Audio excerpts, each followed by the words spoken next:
कैसे हो दोस्तों। आज मैं आपके लिए एक और नई रोचक कहानी लेकर आई हूँ जिसका शीर्षक है शिकारी ने क्यों दिया हिरण को जीवन दान। कहानी में आज मैं आपको बताऊंगी कैसे एक शिकारी जो शिकार करने जंगल आया था लेकिन फिर भी उसने हाथ आए शिकार हिरण को प्राण दान दे दिया। चलिए कहानी को विस्तार से जानते हैं।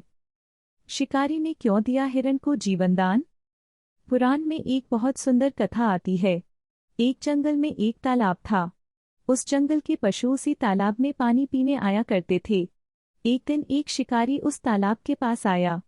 उसने तालाब में हाथ मुंह धोकर पानी पिया। शिकारी बहुत थका था और कई दिन का भूखा था। उसने सोचा जंगल के पशु इस तालाब के पास पानी पीने अवश्य आएंगे। यहाँ मुझे सरलता से शिकार मिल जाएगा। तालाब के पास एक बेल के पेड़ पर चढ़कर वह बैठ गया। एक हिरनी थोड़ी देर में तालाब में पानी पीने आई। शिकारी ने हिरनी को मारने के लिए धनुष पर बाण चढ़ाया। हिरनी ने शिकारी को बाण चढ़ाते देख लिया। वह बोली, भाई शिकारी, मैं जानती हूँ कि अब मैं भागकर तुम्हारे बाण से बच नहीं सकती, किंतु तुम मुझ पर दया करो।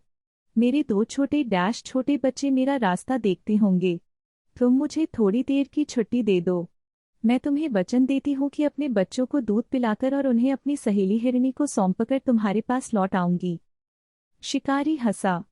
उसे यह विश्वास नहीं हुआ कि यह हिरनी प्राण देने फिर उसके पास लौटेगी। लेकिन उसने सोचा, जब यह इस प्रकार कहती है तो इसे छोड़ देना चाहिए। मेरे भाग्य में होगा तो मुझे दूसरा शिकार मिल जाएगा।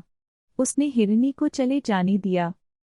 थोड़ी देर में वहां बड़ी सींगों वाला सुंदर काला हिरन पानी पीने आया।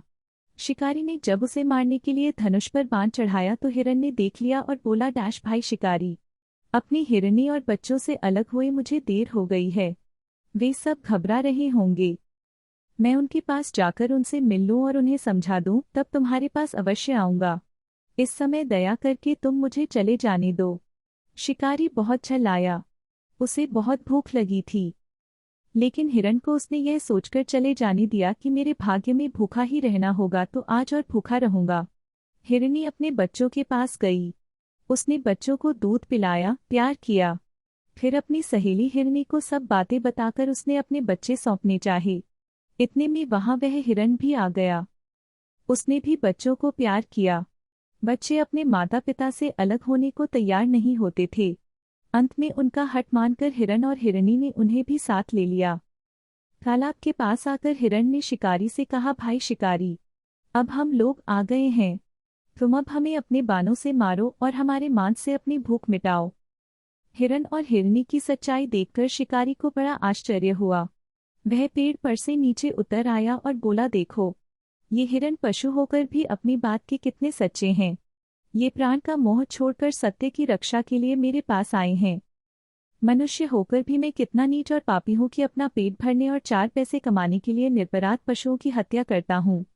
अब से मैं किसी पशु को नहीं मारूंगा। शिकारी ने अपना धनुष तोड़कर फेंक दिया।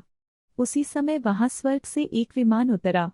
उस विमान को लाने वाले देवदूत ने कहा, शिकारी, ये हिरण सत्य की रक्षा करने के कारण निष्पाप हो गए हैं। ये अब स्वर्ग को जाएंगे। तुमने भी आज इन जीवों पर दया की, इसलिए तुम भी इनके साथ स्वर्ग चलो। हिरन, हिरनी और उनके दोनों बच्चों का रूप देवताओं के समान हो गया। वह शिकारी भी देवता बन गया। सत्य और दया के प्रभाव से विमान में बैठकर वे सब स्वर्ग चले गए।